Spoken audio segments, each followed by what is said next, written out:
നമസ്കാരം. തിരക്കഥയിലേക്ക് സ്വാഗതം. തലപ്പാവ് എന്ന ചലച്ചിത്രത്തിന് ശേഷം പ്രശസ്ത എഴുത്തുകാരനും നടനും സംവിധായകനുമായ മധുപാൽ സംവിധാനം ചെയ്യുന്ന പുതിയ ചലച്ചിത്രമാണ് ഒഴിമുറി. തെക്കൻ തിരുവിതാംകൂറിൻ്റെ സാമൂഹ്യ പശ്ചാത്തലത്തിലൂടെയാണ് ഒഴിമുറിയുടെ കഥ വികസിക്കുന്നത്. ഒഴിമുറി എന്ന ചലച്ചിത്രത്തിൻ്റെ വിശേഷങ്ങളാണ് മധുപാൽ ഇന്ന് തിരക്കഥയിൽ നമ്മോടൊപ്പം പങ്കുവയ്ക്കുന്നത്. ഒഴിമുറി കേസാ സാർ. എന്റെ കക്ഷി തെങ്ങുംപുര വീട്ടിൽ താണുപിള്ളയ്ക്ക് വയസ്സ് 71. എന്റെ കക്ഷി മീനാക്ഷി അമ്മയ്ക്ക് വയസ്സ് 55. എവരാണ് ഒഴിമുറി പെറ്റീഷൻ കൊടുത്തിട്ടുള്ളത്? ഈ പ്രായത്തിൽ എന്തിനു ഒഴിമുറി?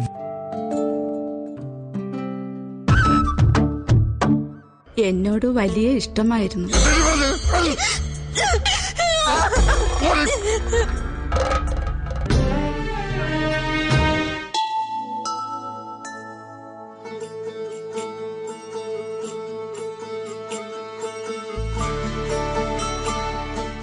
ഒരു നാഗരികതയുടെ സംസ്കൃതിയുടെ അടയാളങ്ങൾ രേഖപ്പെടുത്തുന്നതോടൊപ്പം തന്നെ മനുഷ്യ മനസ്സിൻ്റെ കാമനകളെ, അതിൻ്റെ പകയെ, സ്നേഹത്തെ എല്ലാം പ്രതിപാദിക്കുന്ന ഒരു ചലച്ചിത്രമാണ് ഒഴിമുറി.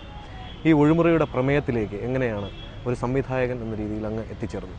ഞാൻ ഈ സിനിമ ചെയ്യാൻ ആലോചിച്ചത് 2008 എൻ്റെ തലപ്പാവ് സിനിമ കഴിഞ്ഞ് 2009 ഞങ്ങൾ വേറെ ചില കഥകളൊക്കെ ആലോചിച്ച് പോയിക്കൊണ്ടിരിക്കുമ്പോൾ വീണ്ടും എൻ്റെ ഒരു മനസ്സിലുണ്ടായിരുന്നൊരു കഥ ഞാൻ ആലോചിച്ചത് ഒരു അച്ഛൻ മകൻ റിലേഷൻഷിപ്പിനെ കുറിച്ചായിരുന്നു. അങ്ങനെ ഒരു കഥ ചെയ്യുക എന്നുള്ളതാണ് എൻ്റെ ഒരു താല്പര്യം ഉണ്ടായിരുന്നത്. കാരണം തലപ്പാവ് ചെയ്ത സമയത്ത് അച്ഛനില്ല, എൻ്റെ അച്ഛനില്ലായിരുന്നു. അപ്പം അങ്ങനെ ഒരു സിനിമ ചെയ്യണം. കാരണം എൻ്റെ സിനിമ ജീവിതത്തിലേക്ക് എന്നെ വല്ലാതെ സ്വാധീനിക്കുന്നതും എന്നെ കൊണ്ടുവന്നതും ഒരു പരിധി ഒരു അച്ഛൻ്റെ ഒരു നമ്മളൊരു ഈ അദൃശ്യമായ ഒരു സമീപനം ഉണ്ടായിരുന്നു. കാരണം അച്ഛൻ തിയേറ്റർ നടത്തിയിരുന്നു. അപ്പം അച്ഛൻ്റെ കൂടെ സിനിമാ തിയേറ്ററുകളിലുള്ള ജീവിതം എൻ്റെ സിനിമയിലേക്കുള്ള ആദ്യത്തെ പടിയാണ്. അപ്പം അതുകൊണ്ടൊരു അദൃശ്യമായ ഒരു റിലേഷൻഷിപ്പ് ഉണ്ട് അതിനകത്ത്. അപ്പം ഞാൻ അച്ഛൻ്റെ മരണം വരെ എന്നോടൊപ്പം തന്നെ വളരെ നന്നായിട്ട് ഉണ്ടായിരുന്നു. അപ്പം അത്തരം ഒരു അവസ്ഥകൾ നിർത്തിക്കൊണ്ട്, അല്ലെങ്കിൽ ഒരു അച്ഛൻ മകൻ റിലേഷൻഷിപ്പിൻ്റെ ഏറ്റവും അധികം സംസാരിച്ചിട്ടില്ലാത്തൊരു അച്ഛനൊക്കെയാണ് എനിക്ക്. വളരെ കുറച്ച് മാത്രം സംസാരിച്ചിട്ടുണ്ട്. എന്നാൽ കുറച്ച് കാര്യം മാത്രം പ്രസക്തമായ രീതിയിൽ വായിച്ച പുസ്തകങ്ങൾ, അല്ലെങ്കിൽ കണ്ട സിനിമകൾ, അല്ലെങ്കിൽ യാത്രകൾ എന്നൊക്കെ പറയുന്നത് ഒരു ഡീറ്റെയിൽഡ് സ്റ്റഡി അല്ല. അങ്ങനെ ഒരു ഓപ്പൺ, നമ്മളൊരു വഴിയിട്ട് തരും, നമ്മൾ പിന്നെ കടന്നു പോയിക്കൊള്ളണം, കണ്ടെത്തിക്കൊള്ളണം. ആ ഒരു രീതിയിലൊരു ഇഷ്ടവും അടുപ്പവും ഉണ്ടായിരുന്നു അച്ഛനുമായിട്ട്. അപ്പോൾ അങ്ങനെ ഒരു സിനിമ എന്ന് തന്നെയായിരുന്നു എൻ്റെ മനസ്സിലുണ്ടായിരുന്നത്. അപ്പോൾ അതിനുവേണ്ടി ആദ്യം 1-2 കഥകളും സിനിമകളൊക്കെ ഇങ്ങനെ ആലോചിച്ച് നോക്കി കഴിഞ്ഞതിന് ശേഷമാണ് നമ്മൾ ജയമോഹൻ്റെ ഉറവിടങ്ങൾ എന്ന് പറയുന്ന കൃതിയെ ആസ്പദമാക്കി ഒരു സിനിമ ചെയ്യാമെന്ന് ജയമോഹനോട് ഞാൻ സംസാരിക്കുന്നത്. അപ്പം അദ്ദേഹം ആ സമയത്ത് ഭാഷാഭൂഷണിൽ എഴുതിയ ലേഖനങ്ങളെല്ലാം കൂടി ചേർത്ത് പുസ്തകമാക്കിയിരുന്നു. പിന്നെ അദ്ദേഹം എന്നോടൊരു ഈ ഉറവിടങ്ങൾ ബേസ് ചെയ്ത് പറഞ്ഞു പോയപ്പോൾ ഒരു തിരുവിതാംകൂറിൻ്റെ സ്വഭാവത്തിലുള്ള ഒരു കഥ, മലയാള സിനിമയിൽ ആദ്യമായിട്ടാണ് ഇത്തരം രീതിയിൽ ഈ ഒരു ഡയലക്ട്സ് പരിപൂർണമായ ഒരു പ്രദേശത്തിൻ്റെ കഥയായിട്ട് ഈ ഡയലക്ട്സ് മുഴുവൻ ഉപയോഗിച്ചുകൊണ്ടൊരു സിനിമ ഉണ്ടാകുന്നത്. അത് ഞാൻ തന്നെ പറയേണ്ടി വരുന്നു എന്നുള്ളൊരു സങ്കടമാണത്. പക്ഷേ ഇപ്പോൾ പബ്ലിക് പറഞ്ഞു. അപ്പം തുടക്കത്തിൽ എനിക്ക് അങ്ങനെ പറയേണ്ടി വന്നിരുന്നു. ഈ ഒരു ഡയലക്ട്സിൽ കാരണം വെച്ച് കഴിഞ്ഞാൽ നമുക്ക് ഏറനാടിൻ്റെയും വള്ളുവനാടിൻ്റെയും കഥകളായിരുന്നു പലപ്പോഴും നമ്മൾ കേട്ടിട്ടുള്ള കഥകൾ. പരിപൂർണമായിട്ടും തിരുവിതാംകൂറിൻ്റെ, അതും തെക്കൻ തിരുവിതാംകൂറിൻ്റെ ഒരു ഡയലക്ട്സിൽ ഒരു സിനിമ ഉണ്ടാവുക എന്ന് പറയുന്നത് ഉണ്ടാകുക, അതിനകത്ത് ഞാൻ ഉദ്ദേശിക്കുന്ന എനിക്കിഷ്ടപ്പെട്ട ഒരു വിഷയം ചെയ്യുക എന്ന് പറയുന്നൊരു കൗതുകമുണ്ടായിരുന്നു. ആ കൗതുകമാണ് ഈ സിനിമയെ ഇത്രയും കൊണ്ട് എത്തിക്കാൻ എന്നെ പ്രേരിപ്പിച്ചതെന്നുള്ളതാണ്. സംസ്ഥാനത്തിൻ്റെ വിഭജനത്തിന് ശേഷം ഭാഷാടിസ്ഥാനത്തിൽ ഒറ്റപ്പെട്ടു പോയ ഒരു തുരുത്താണ് കന്യാകുമാരി. അതുപോലെ തന്നെ ഈ കഥയുടെ പരിസരം വികസിക്കുന്ന എല്ലാ സ്ഥലവും തന്നെ.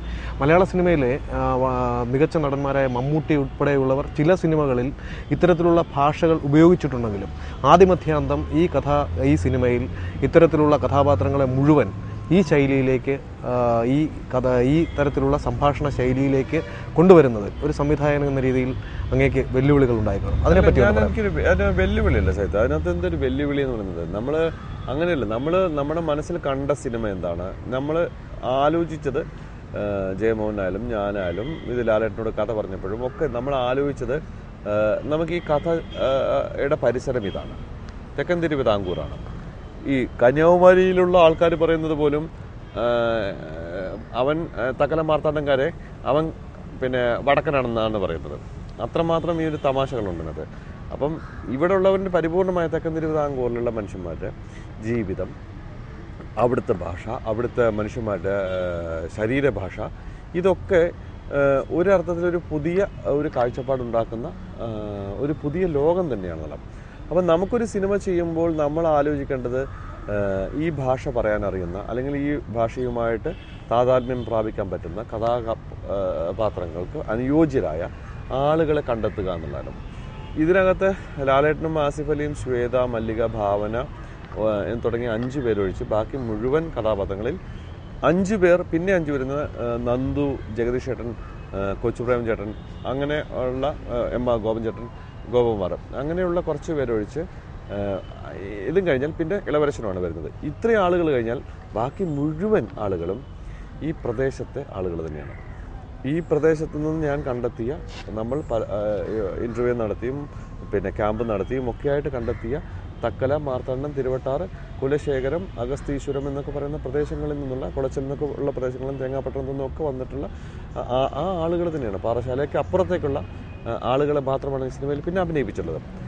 അപ്പോൾ എന്തുകൊണ്ട് അങ്ങനെയെന്ന് വെച്ച് കഴിഞ്ഞാൽ, ഒരു പ്രദേശത്തിൻ്റെ കഥ പറയുമ്പോൾ, ഒരു സ്വഭാവമുള്ള കഥ പറയുമ്പോൾ, ആ സ്വഭാവത്തിന് ജീവിക്കുന്ന ആളുകളായാൽ എളുപ്പമുള്ള കാര്യങ്ങൾ എന്ന് പറഞ്ഞാൽ പിന്നെ എനിക്ക് ശ്രദ്ധിക്കേണ്ടത് ഈ 5 പേരെ മാത്രമാണ്. ലാലേട്ടനെയും ആസിഫ് അലിയും ശ്വേതയും മല്ലികയും ഭാവനയും മാത്രം എനിക്ക് ശ്രദ്ധിച്ചാൽ മതി. എൻ്റെ വെല്ലുവിളി എന്ന് പറഞ്ഞാൽ അവർ മാത്രമാണ്. ആ 5 പേരെ നമ്മൾ ഈ കഥയിലെ കഥാപാത്രമാക്കി മാറ്റാൻ വേണ്ടിയുള്ള ശ്രമം നടത്തിയാൽ മതി. ബാക്കിയുള്ളവരെല്ലാം അവർക്ക് ഡയലോഗ് കൊടുക്കുമ്പോൾ അവർ നിത്യജീവിതത്തിൽ പറയുന്ന അതേ ഭാഷ, നിത്യജീവിതത്തിൽ പെരുമാറുന്ന അതേ രീതി, ഇതൊക്കെ തന്നെ ചെയ്യാൻ പറ്റുന്ന ഒരു അവസ്ഥയുണ്ടാവും. അങ്ങനെ ഒരു കാഴ്ചപ്പാട് കണ്ടെത്തിക്കൊണ്ട് ആണ് നമ്മൾ ഇതിനുള്ള മുന്നോട്ട് പോയത്.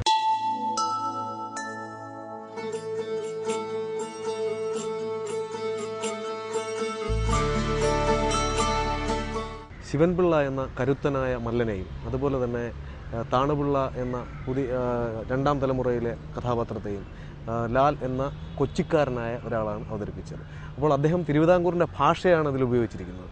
അപ്പോൾ ഒരു സംവിധായകൻ കൂടിയായിരുന്ന അദ്ദേഹം ഒരു നടനായി മാറുമ്പോൾ അത്തരത്തിലുള്ള പരിണാമം അദ്ദേഹത്തിന് എളുപ്പമായിരിക്കും. എങ്കിലും ഈ സിനിമയുടെ സംവിധായകൻ എന്ന രീതിയിൽ മധുപാൽ ലാലിന് നൽകിയ കുറേ നിർദ്ദേശങ്ങൾ കാണാം. അതിനെക്കുറിച്ച് ഇല്ല, ഇനി ഞാൻ ലാലേട്ടന് അങ്ങനെ വലിയ നിർദ്ദേശങ്ങളൊന്നും നൽകേണ്ട ലൈനല്ലാതെ നമ്മൾ അങ്ങനെയല്ലല്ലോ. ഒരു സിനിമ ചെയ്യുമ്പോൾ ഞാൻ സാഹിത്യത്തിനോടൊരു കഥ പറയുന്നു.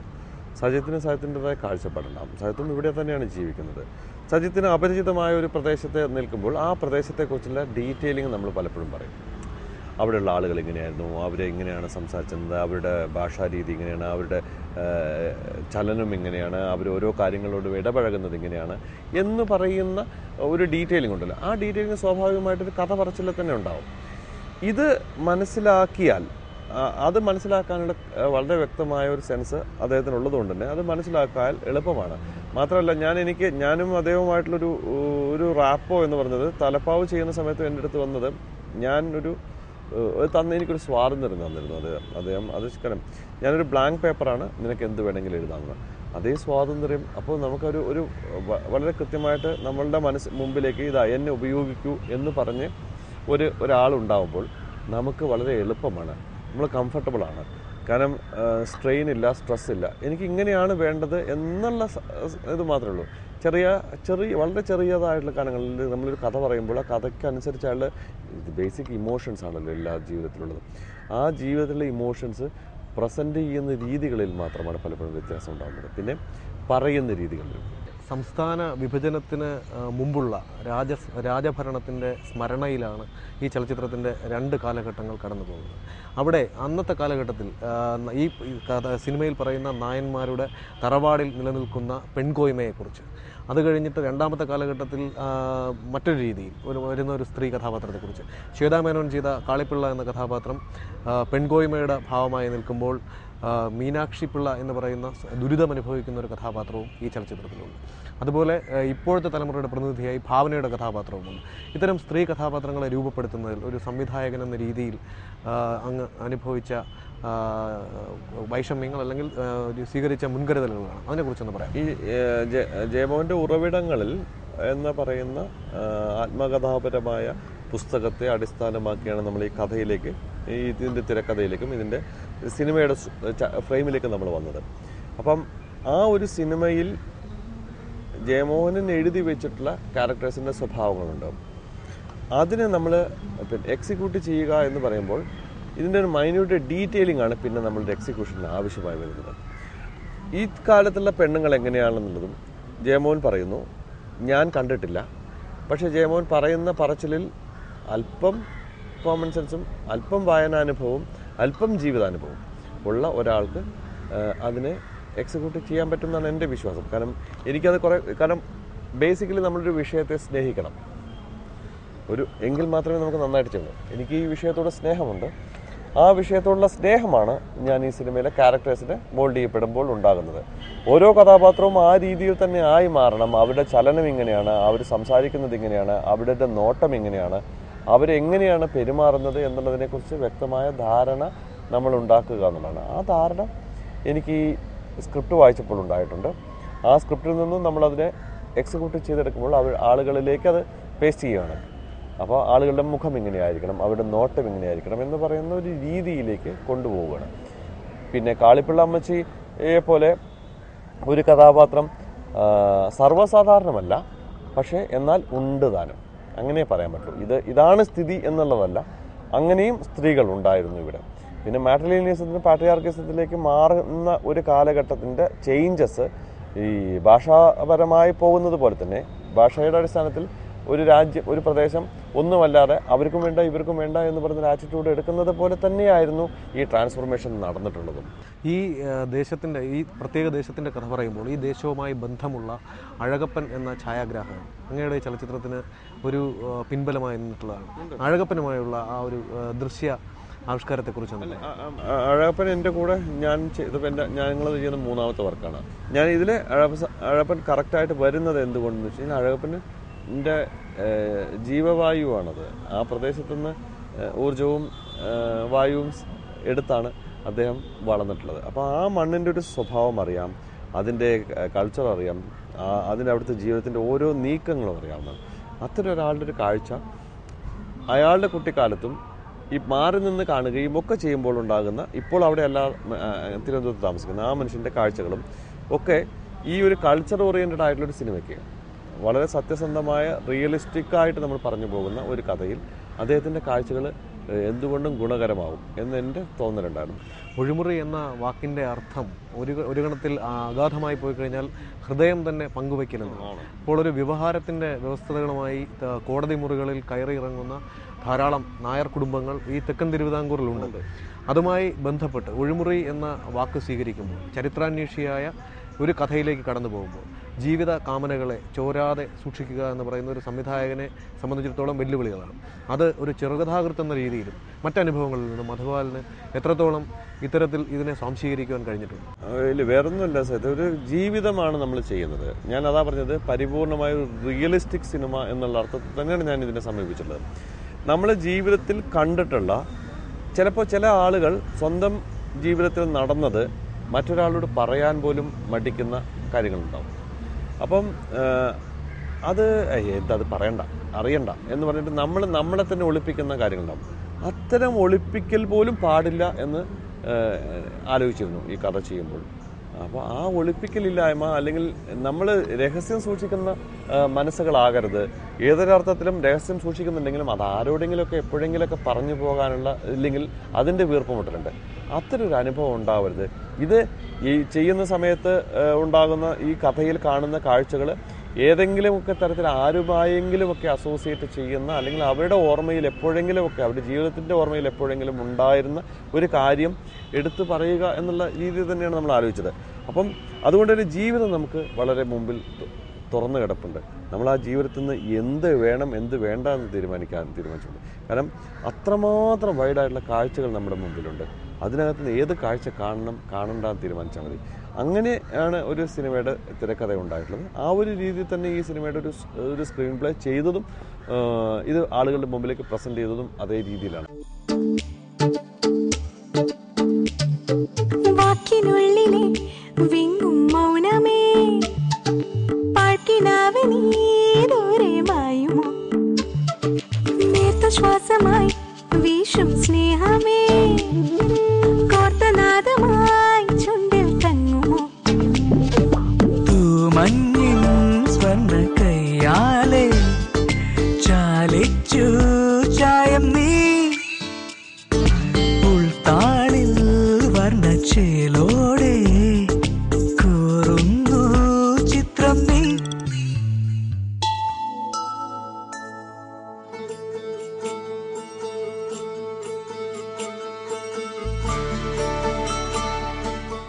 പ്രകടിപ്പിക്കാൻ കഴിയാതെ പോകുന്ന സ്നേഹം ഇപ്പോൾ ജീവിച്ച് കൊണ്ടിരിക്കുന്ന ഒരു ഇതിൽ നമുക്കൊരിക്കലും ബഹിർസ്ഫുരണത്തിൽ പുറത്തേക്ക് കൊണ്ടുവരാൻ കഴിയാത്ത സ്നേഹത്തിൻ്റെ കാമനകളുടെ കഥയാണ് ഒഴിമുറി. ഇതിനുള്ളിൽ ലാലായിരുന്നാലും ശ്വേതാമേനോൻ്റെ കഥാപാത്രമായിരുന്നാലും അത് ഭാവനയുടെ കഥാപാത്രമായിരുന്നാലും ആസിഫ് അലിയുടെ കഥാപാത്രമായിരുന്നു, ഇവർക്കെല്ലാം ഒരു രീതിയിൽ ഇപ്പോൾ അച്ഛനെ ഒരു രീതിയിൽ കാണുന്ന ആസിഫ് അലിക്ക് അച്ഛനെ ഒരു രീതിയിൽ കാണുന്ന ആസിഫ് അലി, അമ്മയെ ദ്രോഹിക്കുന്ന അച്ഛനിൽ നിന്നുണ്ടാകുന്ന ആ ഒരു മാനസികാവസ്ഥയുമായി ജീവിക്കുന്ന ചെറുപ്പക്കാരൻ പിന്നീട് തിരിച്ചറിയുന്ന ഒരു രംഗമുണ്ട് സിനിമയിൽ.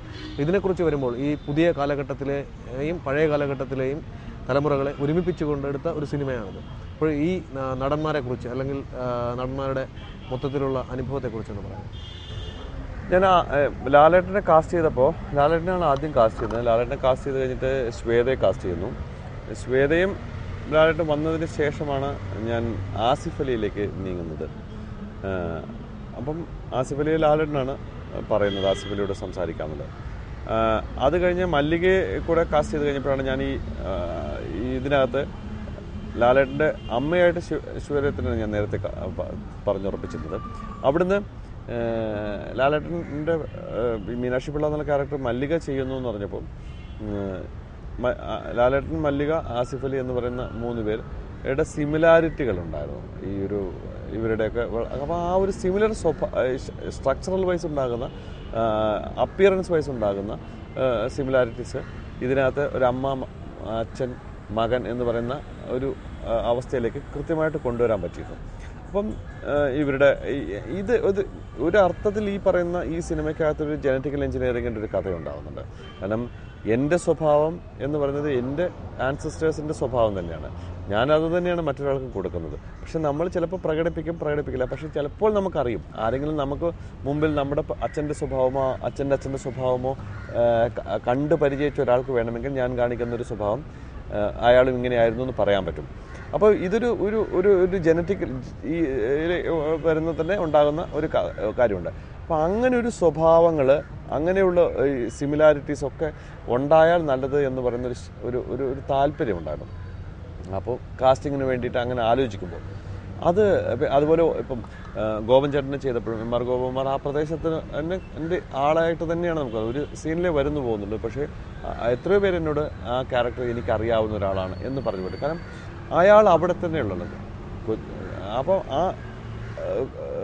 ആ മനുഷ്യനെ നമുക്ക് അവിടെ കാണാൻ കഴിയും. ജഗദീഷ് ചേട്ടൻ്റെ വക്കീല് ഇവിടെയുള്ള അഡ്വക്കേറ്റ്മാരും എന്നോട് പറഞ്ഞിട്ടുണ്ട്, ഹൈക്കോടതിയിലുള്ള അഡ്വക്കേറ്റ്മാർ എന്നോട് പറഞ്ഞിട്ടുണ്ട്, നാഗർകോവിൽ തക്കല ഭാഗത്തുള്ള കോടതികളിലെ വക്കീലന്മാരെന്നോട് പറഞ്ഞിട്ടുണ്ട് ഇയാളെ ഞങ്ങൾക്കറിയാം, ഇത് തന്നെയാണെന്നുള്ളത്. അപ്പം എൻ്റെ കാസ്റ്റിങ്ങിനകത്ത് തെറ്റുകളുണ്ടാവുന്നില്ല. കൊച്ചുപ്രായം ചരിത്രത്തിലെ ഗുമസ്തൻ എന്ന് പറയുന്നത് ടിപ്പിക്കൽ ഇവിടെ ഏത് കോടതിയിൽ പോയാലും കാണാവുന്ന ഒരാൾ തന്നെയാണ്. അപ്പം ഒരാളെ നമ്മൾ കൊണ്ട് പ്ലേസ് ചെയ്യുന്ന സ്ഥലത്ത് അയാൾ ആ സ്ഥലത്തിന് ഫിറ്റ് ആയില്ലെങ്കിൽ, ആ സ്ഥലത്ത് നിന്നും മാറി നിൽക്കുകയാണെങ്കിൽ നമുക്ക് സുഖം ഉണ്ടാവില്ല. അപ്പം അങ്ങനെ മാറി നിൽക്കരുതെന്ന് എല്ലാവരും ഞാൻ ആലോചിച്ചിരുന്നു. ഇതിനകത്ത് ആ അരുവനായകം എന്ന് പറയുന്നൊരു അഡ്വക്കേറ്റ് ചെയ്തിരിക്കുന്നത് പ്രസാദ് എന്ന് പറയുന്ന ആൾ ശരിക്കും അയാളും ഡൽഹിയിലാണ് ഉള്ളത്. പക്ഷേ ഈ പ്രദേശവുമായിട്ട് അസോസിയേറ്റ് ചെയ്ത മനുഷ്യനാണ്. അപ്പോൾ അയാൾക്കറിയാം. അപ്പോൾ അപ്പിയറൻസ് കൊണ്ടുപോലും നമുക്കൊരാളെ ആ സ്ഥലത്തേക്ക് കൊണ്ടു നിർത്തിയാൽ അയാൾ തന്നെയാണ് എന്നുള്ള തോന്നലുണ്ടാക്കുക എന്നുള്ളത് പരമപ്രധാനമായ ഒരു, പ്രത്യേകിച്ച് ഇത്തരം രീതിയിലൊരു സിനിമ ചെയ്യുമ്പോൾ.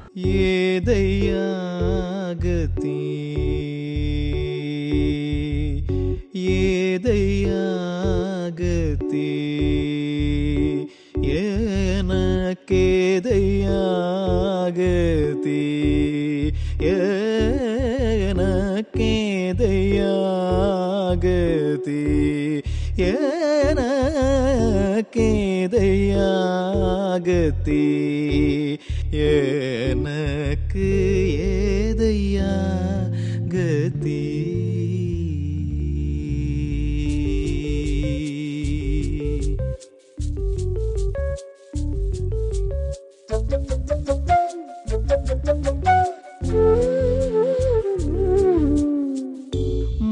മാതയാ നിധി മാതയാ നിധി മാതയാ നിധി ഉമാപതി മാതയാ. തലപ്പാവിന് ശേഷം 4 വർഷത്തെ ഇടവേളയ്ക്ക് ശേഷമാണ് അങ്ങ് പുതിയ ചലച്ചിത്രം നിർമ്മിക്കുന്നത്. പുതിയ സിനിമയിൽ പുതിയ നവതരംഗം ധാരാളം മലയാള സിനിമയിൽ സംഭവിക്കുന്നുണ്ട് എന്ന് പറയുന്നുണ്ടെങ്കിലും ചില കള്ളനാണയങ്ങളും ഇതിനകത്ത് കടന്നുകൂടുന്നുണ്ട്. ഒരു സംവിധായകൻ എന്ന രീതിയിൽ, ഒരു എഴുത്തുകാരൻ എന്ന രീതിയിൽ മധുപാൽ എന്ന വ്യക്തി എങ്ങനെയാണ് ഇതിനെ നോക്കിക്കാണുന്നത്? അങ്ങനെ സിനിമയിൽ നവതരംഗമൊന്നും ഉണ്ടായിട്ടൊന്നുമില്ല. എല്ലാ കാലത്തും നവതരംഗങ്ങളുണ്ടായിട്ട് ഇപ്പം പ്രത്യേകിച്ച് നവതരംഗമൊന്നും ഞാൻ കാണുന്നില്ല.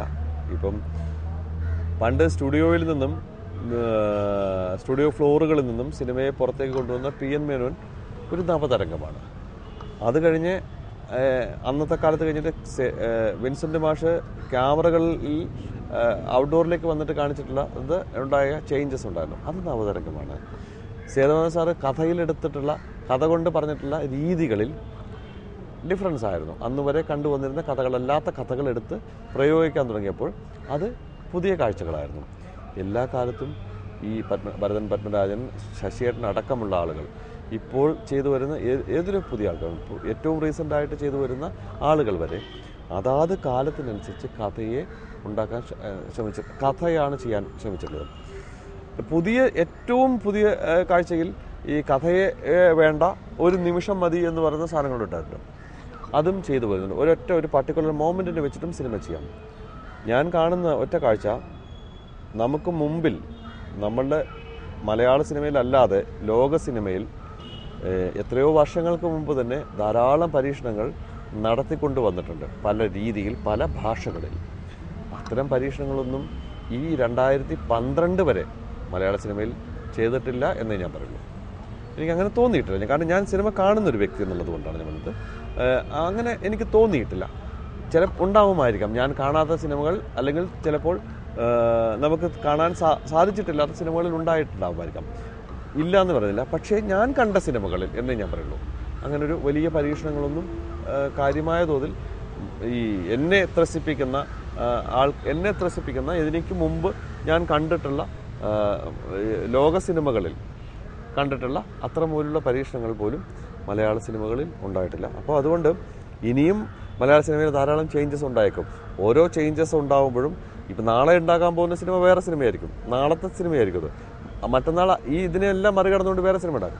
അതുകൊണ്ട് ഓരോ കാലത്തും പുതിയ പുതിയ ആളുകൾ പുതിയ പുതിയ സിനിമകൾ ഉണ്ടാക്കാൻ ശ്രമിച്ചിട്ടുണ്ട്. അപ്പം ഞാൻ ഒരു ഫിലിം മേക്കർ എന്നുള്ള രീതിയിൽ ഞാൻ ഇതിനെ കാണുന്നത് നല്ല കഥകളും നന്നായിട്ട് പ്രസൻറ്റ് ചെയ്യാനും നല്ല ആക്ടേഴ്സും നല്ല സിറ്റുവേഷനുകളും നല്ല രീതിയിലുള്ള അറ്റ്മോസ്ഫിയറും ഉണ്ടാകുമ്പോൾ നമുക്കൊരു സിനിമ നമ്മൾ ഉദ്ദേശിക്കുന്ന പോലത്തെ ഒരു സിനിമ ചെയ്യാൻ പറ്റും. നവതരംഗം എന്ന വാക്ക് ഓരോ ദിവസവും മാറിക്കൊണ്ടിരിക്കും. ഇന്ന് പറയുന്ന നവതരംഗമല്ല നാളത്തെ തരംഗം, നാളെ വേറൊരു നവതരംഗമാണ്. അപ്പോൾ അതുകൊണ്ട് നവതരംഗം എന്ന് പറയുന്ന വാക്കുകളിലൊന്നും അതൊക്കെ മീഡിയ ഉണ്ടാക്കിയതാണ്, അതിലൊന്നും എനിക്ക് വിശ്വാസമില്ല. സിനിമ വൃത്തിയായിട്ട് പ്രേക്ഷകൻ്റെ മനസ്സിലേക്ക് കയറി നിന്നുകൊണ്ട് അവനെ കാണാൻ പ്രേരിപ്പിക്കുന്ന ഇങ്ങനൊരു സാധനമുണ്ട് എന്ന് പറയുന്നത് ചിലപ്പോൾ ചില സിനിമകൾ ഇന്ന് നടന്നില്ല വരും, നാളെ ഉണ്ടായെന്ന് വരും. നമ്മൾ പലപ്പോഴും ആലോചിക്കാറില്ല, അടൂർ ഗോപാലകൃഷ്ണൻ്റെ കൊടിയേറ്റം എന്ന് പറയുന്ന സിനിമ 100 ദിവസം ഓടിയ സിനിമയാണ് അന്നത്തെ കാലത്ത് പോലും.